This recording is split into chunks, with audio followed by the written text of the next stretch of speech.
오늘은 열왕기하 19장 말씀입니다. 새롭게 멤버십에 가입해 주신 분들께 감사드립니다. 저는 2012년 7월 1일 터키로 파송받아 오늘 13년이 되는 날입니다.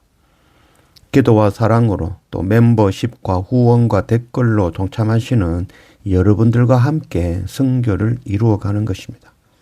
지금까지 또 앞으로 함께 하시는 여러분들께 감사드립니다. 하나님의 전능하심을 마주하는 일은 큰 용기가 필요한 일입니다. 그러나 자신의 무능을 마주하는 일은 더 큰 용기가 필요한 일이지요. 선교사로 나아가는 것 쉬운 결정이 아니죠. 그러나 더 어렵고 힘든 일은 자신의 실수와 죄를 사람들과 하나님 앞에 인정하고 엎드리는 것입니다. 율법의 목적, 하나님 말씀의 목적은 우리가 전적으로 무능하며 죄인이라는 것을 깨닫게 하시는 것입니다. 완악하다는 것은 자신의 무능과 자신의 죄인됨을 절대 인정하지 않는다는 것입니다. 완악의 결과는 사망이며 심판입니다. 오늘 말씀은 그 완악함의 결과를 보여주시는 그런 말씀이라 하겠습니다.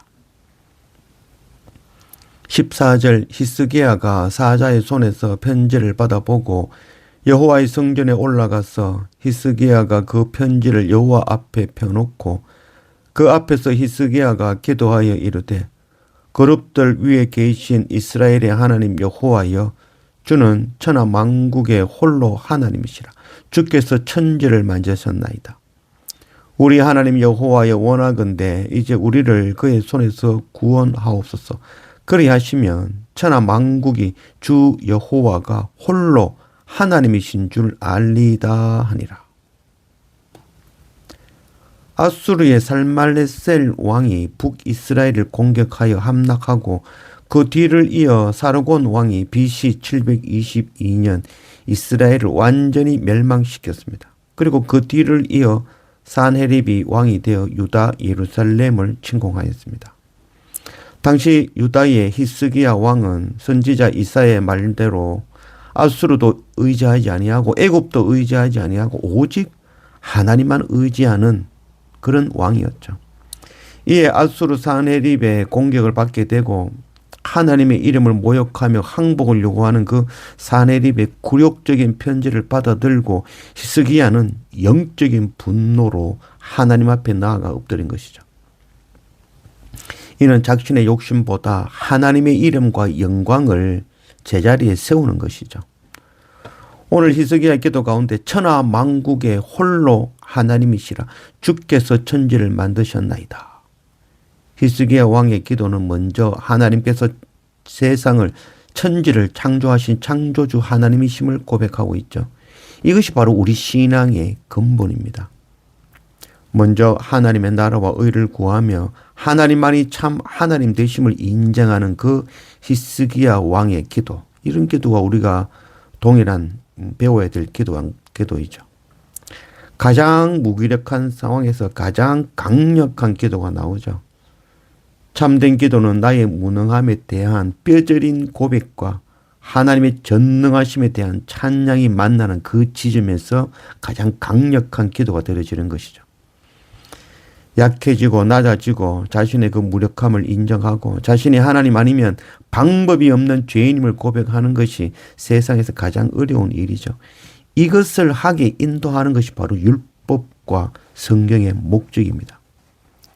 자기가 죄인임을 아는 것이 구원을 좌우하는 결정적인 열쇠입니다. 반면 죄 중에서 가장 큰 죄가 바로 교만으로 자신이 죄인임을 인정하지 아니하고 하나님의 자리에 앉아 스스로 의롭다 하는 완악함입니다. 이는 천지의 창조주 하나님을 알지 못하기 때문이죠. 이것 가르치고 전하는 것이 바로 선교입니다.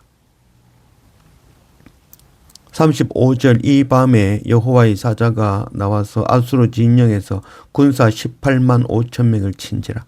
아침에 일찍 일어나 보니 다 송장이 되었더라. 아수르 왕 산헤립이 떠나 돌아가서 니느웨에 거주하더니 그가 그의 신 니스록의 신전에서 경배할 때 아드람멜렉과 사레셀이 그를 칼로 쳐 죽이고 아르라 땅으로 그들이 도망하며 그 아들 에살핫돈이 대신하여 왕이 되니라. 아수르 사네립 왕과 하나님의 이름을 모욕한 랍사게와 군사 18만 5천 명이 예루살렘에 공격도 못해보고 하룻밤에 모두 송장이 되고 말았습니다. 이는 하나님께서 사네립에게 주시는 마지막 기회죠. 이런 하나님의 놀라운 이적을 경험하고 하나님이 참 신임을 고백하며 창조주 하나님을 인정하며 낮아지고 하나님 앞에 엎드리면 살 수 있는 기회가 주어질 수 있는 것이죠. 그러나 사네립 왕은 아수르 니느웨로 돌아가 자신이 섬기는 니스록 우상 앞에 나아갔죠. 끝까지 창조주 하나님을 거부한 이 사네립의 완악함이 결국 아들들에게 죽임을 당하였습니다.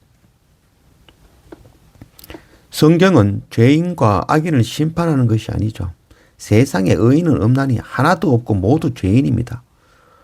유다는 죄가 없어서 구원받고 아수르는 죄가 있어서 심판받는 게 아니죠. 모두 하나님 앞에 죄인입니다. 하나님은 심판하실 필요가 없는 분입니다. 하나님 없는 것이 죄이며 심판이기 때문입니다.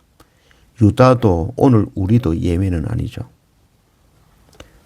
고린도전서 15장 31절 형제들아 내가 그리스도 예수 우리 주 안에서 가진 바 너희에 대한 나의 자랑을 두고 단언하노니 나는 날마다 죽노라. 선교사여 목사로도 예외는 아닙니다. 하나님 앞에 전적으로 무능함을 인정하고 낮아지고 엎드러지고 창조주 하나님의 그 섭리를 인정하며 그 앞에 긍휼을 구하지 않으면 멸망입니다. 오늘 하루 낮아졌다고 끝이 아니죠. 날마다 낮아지고 죽어야 되는 것입니다. 말씀과 예배 앞에 엎드리면 날마다 죽는 것이 우리의 자랑이 되기를 원합니다.